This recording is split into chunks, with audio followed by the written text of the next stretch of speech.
Oh, hi. I was just looking at this old high school newspaper my mom found for me. It's this article about how violence influences kids.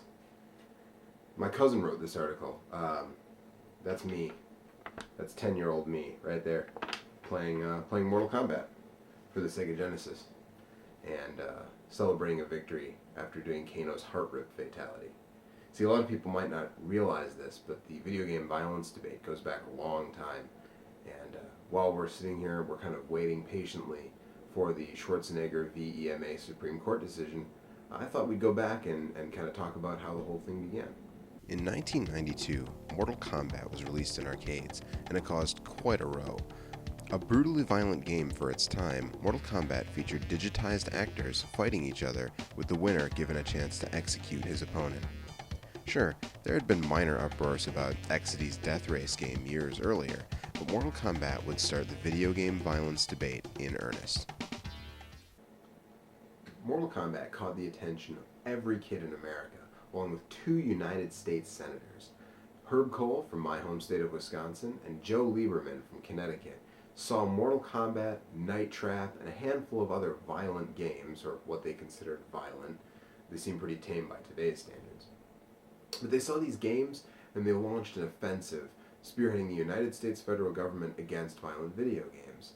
These hearings went on starting in late 1992 for about a full year. Now eventually, at the center would be the Super Nintendo and Sega Genesis ports of Mortal Kombat, which, as I'm sure you can tell, are our games for this month's installment of Same Name Different Game. Now, savvy gamers are going to know already where I'm going with this. The Super Nintendo version contains no blood. All but 2 of the fatalities have been changed, and in fact, the word fatality itself has been completely scrubbed from the game. This is what led to a no-holds-barred, no-punches-pulled debate on the Senate floor, in which Howard Lincoln of Nintendo of America essentially did his best to make Sega look like a bunch of assholes who were poisoning the youth of America. The entirety of these hearings is available to stream for free from C-SPAN's website if you have an interest in doing so. The funny thing about it is, Sega were the ones who pioneered a rating system, and Sega's version of Mortal Kombat outsold the SNES version by a very large margin. Reports vary from as large to 2-to-1 to a more reasonable, and probably more accurate report of the Genesis version selling about 25% more copies. Of course, Nintendo would ultimately relent in the name of fat piles of cash and allow Mortal Kombat 2 to be released unaltered. But that's not what we're talking about today. No. Today it's all original Mortal Kombat. The reason, of course, being that this month, NetherRealm Studios and Warner Brothers have released a reboot of the Mortal Kombat series titled, simply, Mortal Kombat. So we're going to take a look at these original ports. Now, until making this video, I hadn't really spent a significant amount of time with the Super Nintendo version, but now that I have, I can say that the differences are more than just the blood content. And the startup tells us why. The ports were handled by different studios. Probe dealt with the Genesis version, which will be seen on our left, and Sculptured Software handled the Super Nintendo version, which we'll see on our right for this video. The Genesis version then shows us a screen about the word code. It is here that if we want blood, we need to put in the code ABACABB. Get it? Like the album by the band Genesis? If done correctly, we will hear Scorpion say, "Get over here!" and the text take a red tint.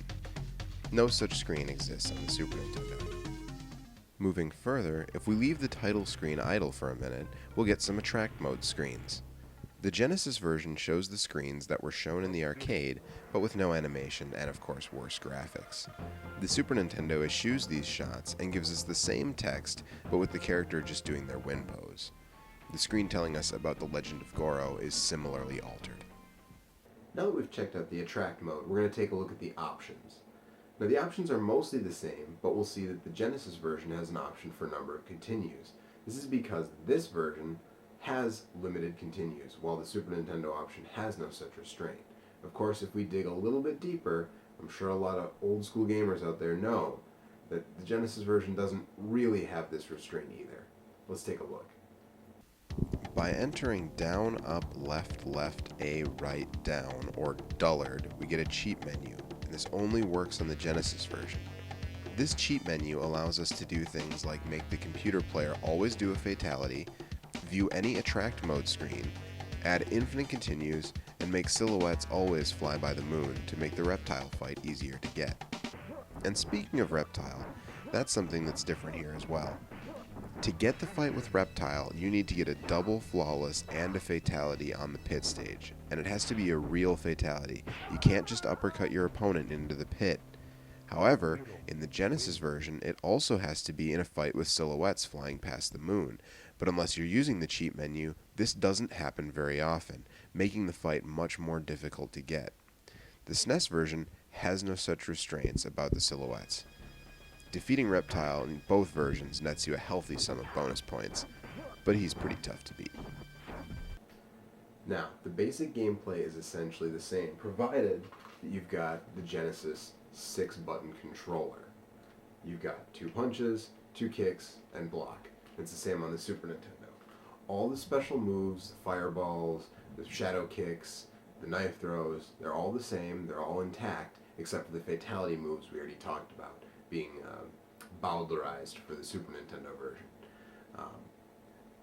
The one thing that I will say, though, is the controls are a little more sluggish in the Super Nintendo version. Now again, the games were handled by separate studios, so that's the only thing that I can ascribe that to. And it's difficult to really explain without actually playing the game, but trust me when I say there's a slight input delay in the Super Nintendo version, while the Genesis has really tight arcade-style controls. Also, the CPU is dumb as a stump in the SNES version. I played both on the default difficulty, and I can tell you that in the Genesis version, spamming the sweep does not work. In the SNES version, almost everyone will go down to it. Seriously, watch this.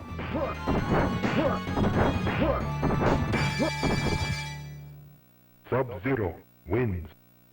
As for the graphics, the Super Nintendo was much more of a graphical powerhouse than the Genesis, so even though some of the graphics aren't accurate to the arcade, in general they're much better.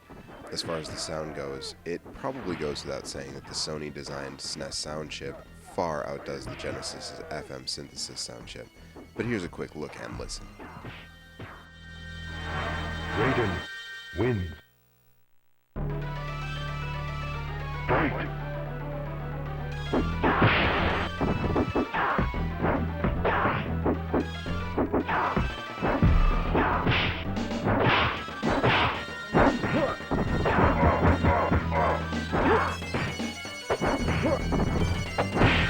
Excellent. Sub-Zero wins.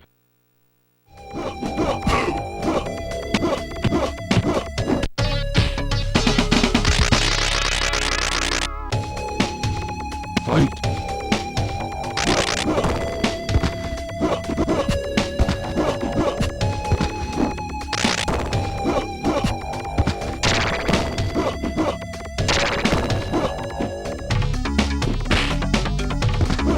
Finish him.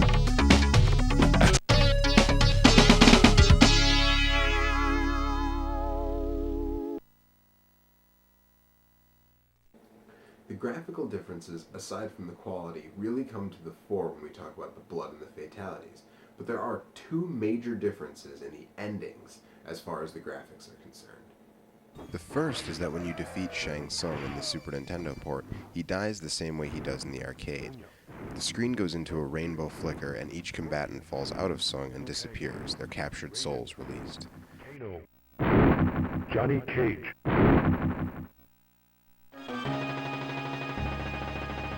The less beefy Genesis, however, just shows Tsung disappear in a burst of flames.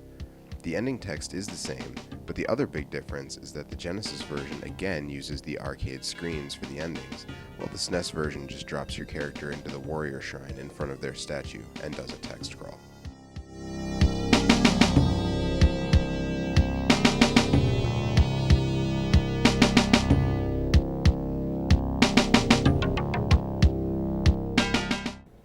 Okay, I've held off long enough.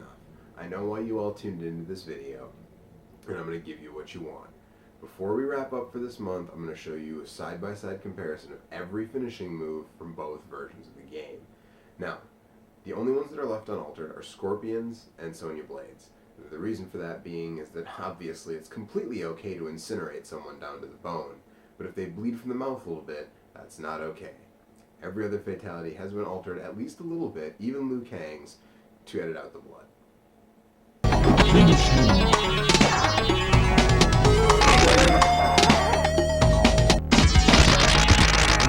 Raiden wins.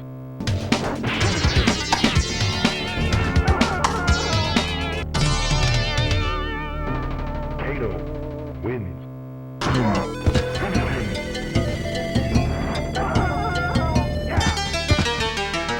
Johnny Cage wins.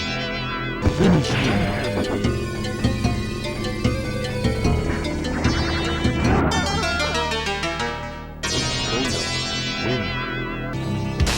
Finish him.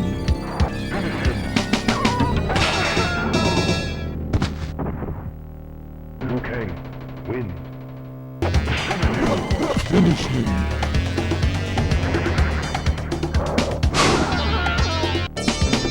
Scorpion wins. Finish him.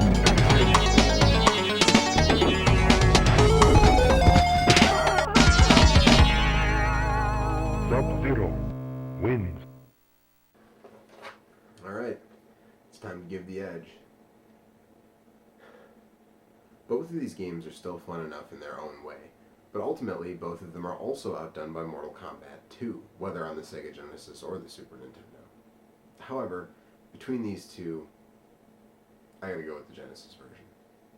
I mean, it's not just the blood, it's the way it's arcade accurate in other ways, like the controls and the endings. It's also, honestly, the best version, home version, that you can still come by easily. Yes, there was a nearly arcade-perfect port that was released for the PS2, but it was bundled only with the Mortal Kombat Deception Collector's Edition. And that's not exactly easy to come by these days. Now, there was a Sega CD version, which is better than the Genesis version in a lot of ways, but unfortunately it's also worse in some ways, like load times. The single-speed CD drive of the Sega CD makes the game pretty tough to play through, especially when you're fighting Shang Tsung, and every time he does a morph, it has to load up. Well, that's it for this month's episode of Same Name, Different Game. I'm Joe for OnTheStick.com, and we'll see you next month. Fight!